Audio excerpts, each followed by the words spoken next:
Hello everyone! This week we're gonna talk about creating 2D map, adding new ore materials, and dropship interior devices.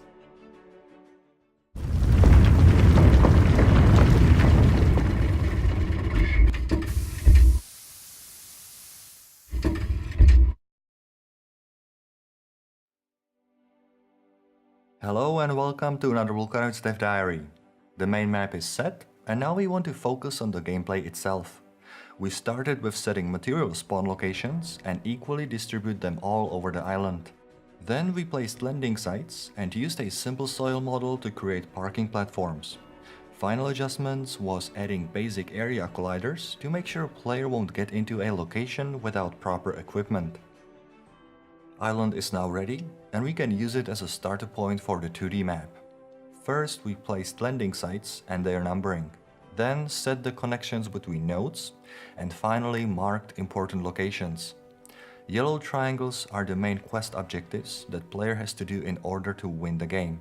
The red, green and blue triangle icons indicate location of technology components that are needed for upgrading the dropship. Without them, player can't progress to other areas of the island. For a better idea of where player can go, we also added the area borders directly to the map. At first, we wanted to have unique names for the landing sites, but it's much easier to just check the map, find number closest to the location player wants to go, and set it in the dropship target selector. The interior devices are kept in simple shapes and textures, mainly because of constant adjustments. Each time we playtest, it turns out it would be nice to have more buttons or to have them placed in a different way. This adjustment was done for module layout selectors that can be now positioned next to control stations with assigned paint color. This makes it easier to recognize which selector is for research and which for production. Similar approach was done with the map and dropship stat indicators.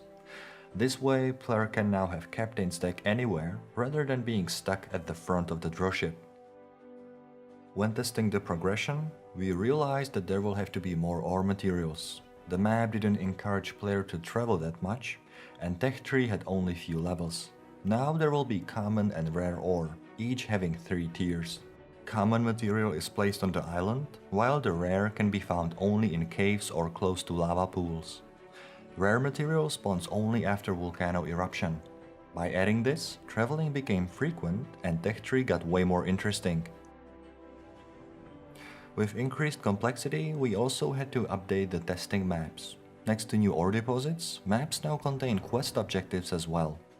The cogged dropships will be placed in lava source and volcano caves, and player will have to destroy them in order to win the game. Finally, both maps for testing Tech Tree and progression are up to date. That's all for now. Next time we are going to dedicate a whole dev diary to gameplay testing. If you have any questions or ideas, let us know in the comments below.